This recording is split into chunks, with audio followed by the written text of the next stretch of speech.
어떤 날은 거울 속 내 모습이 마음에 들어서 자신감이 뿜뿜했다가도 똑같은 화장을 했는데 어떤 날은 유독 피곤하고 어색해 보일 때가 있잖아요. 대상은 그대로인데 내 마음과 상황에 따라 불러일으키는 감정이 매번 달라지는 거죠. 똑같은 얼굴에 똑같은 제품을 발라도 그냥 의무감으로 대충 얹어버리면 그건 영혼 없는 작업일 뿐이에요.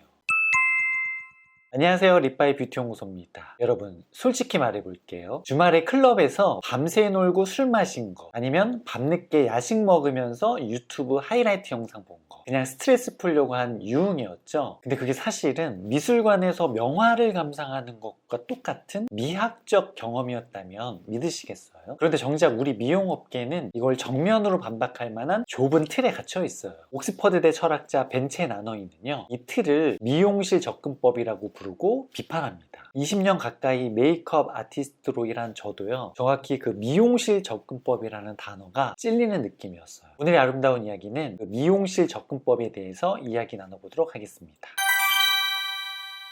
립바이님, 미용실 접근법이라니 좀 불쾌하게 느껴지는데요? 정확히 뭐가 문제라는 거예요? 저도 처음엔 살짝 긴장했어요. 그런데 정확한 지적이더라고요. 나노이가 말하는 미용실 접근법은 이런 겁니다. 우리는 보통 미약이라는 말을 들으면 성형시술이나 손톱 손질처럼 못생긴 것을 더 예쁘게 바꾸는 명확한 기준이 있다고 생각해요. 세상을 아름다운 것과 아름답지 않은 것, 두 덩어리로 깔끔하게 나눌 수 있다는 거죠. 그런데 이게 고상한 척하는 엘리트주의적 편견이라는 게 나노이의 비판입니다. 진짜 미학은 미술관 유리창 너머에만 있는 게 아니에요. 우리가 출근길에 무슨 구두를 신을지 고민하는 거, 커피 메이커를 조리대에 어디에 둘지 고민하는 거, 유튜브에서 축구 극장골 모험을 보면서 카타르시스를 느끼는 것까지 이 모든 일상의 순간이 미적 경험이 될 수 있어요. 오스카 와일드의 말을 빌리면 어떤 조건에서도 추하게 보일 정도로 추한 대상은 없고 어떤 조건에서도 아름답게 보일 정도로 아름다운 대상도 없다는 거죠. 아름다움이라는 게 대상에 고정된 속성이 아니라 보는 사람과 맥락에 따라 완전히 달라진다는 겁니다.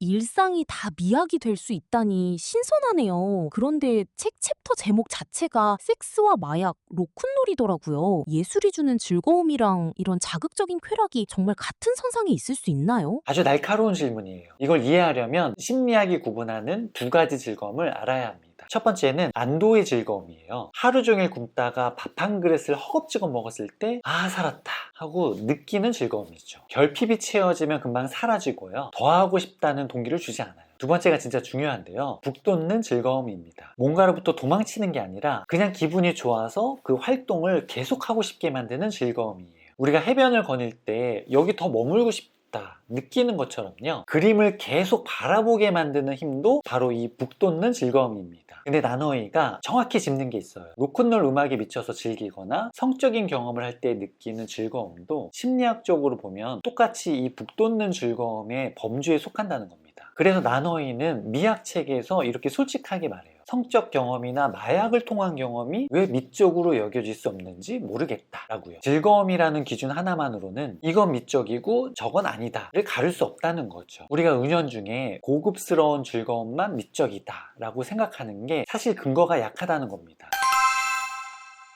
아름다움도 즐거움도 감정도 절대적인 기준이 안 된다면 도대체 뭐가 진짜 미학을 가르는 기준인 거예요? 바로 이 지점이 벤체 나노이가 미학책에서 하고 싶은 핵심 얘기예요. 그가 제시한 답은 미적인 것과 비미적인 것을 가르는 건 무엇을 경험하느냐가 아니라 어떻게 경험하느냐라는 겁니다. 대상 자체에 정답이 있는 게 아니라 우리가 그 대상에 어떻게 주목하느냐의 문제라는 거예요. 이해하기 쉽게 해장국으로 비유해 볼게요. 우리가 전날 술 마시고 아침에 살려오고 국물을 정신없이 들이키는 건 그냥 생존이지 미적 경험이 아니에요. 그런데 한 숟갈 떠서 입에 넣는 순간 캬, 국물 죽인다 하면서 한 그릇에 온 신경을 집중하고 음미하는 순간, 그게 바로 미적 경험입니다. 똑같은 해장국, 똑같은 행위인데요, 주목하는 방식이 완전히 다른 거예요. 프랑스 작가 마르셀 프루스트가 이런 말을 했어요. 주목은 다양한 형태를 취할 수 있으며 예술가의 소임은 그 가운데 최상의 주목을 이끌어내는 것이다 라고요. 저는 이걸 메이크업에 그대로 대입해 봤어요. 어떤 날은 거울 속 내 모습이 마음에 들어서 자신감이 뿜뿜했다가도 똑같은 화장을 했는데 어떤 날은 유독 피곤하고 어색해 보일 때가 있잖아요. 대상은 그대로인데 내 마음과 상황에 따라 불러일으키는 느끼는 감정이 매번 달라지는 거죠. 똑같은 얼굴에 똑같은 제품을 발라도 그냥 의무감으로 대충 얹어버리면 그건 영혼 없는 작업일 뿐이에요. 하지만 그 사람의 고유한 결이라든지 피부의 온도, 붓끝이 닿는 순간의 감각에 온 신경을 집중하고 음미하는 순간 그 메이크업은 하나의 완벽한 미학적 경험으로 격상됩니다. 메이크업이 미적 경험이 되는 건 결과물이 예뻐서가 아니라 그 과정을 어떻게 바라보느냐에 달려있다는 거죠. 이 주목이라는 개념, 다음 영상에서 깊게 다뤄볼게요.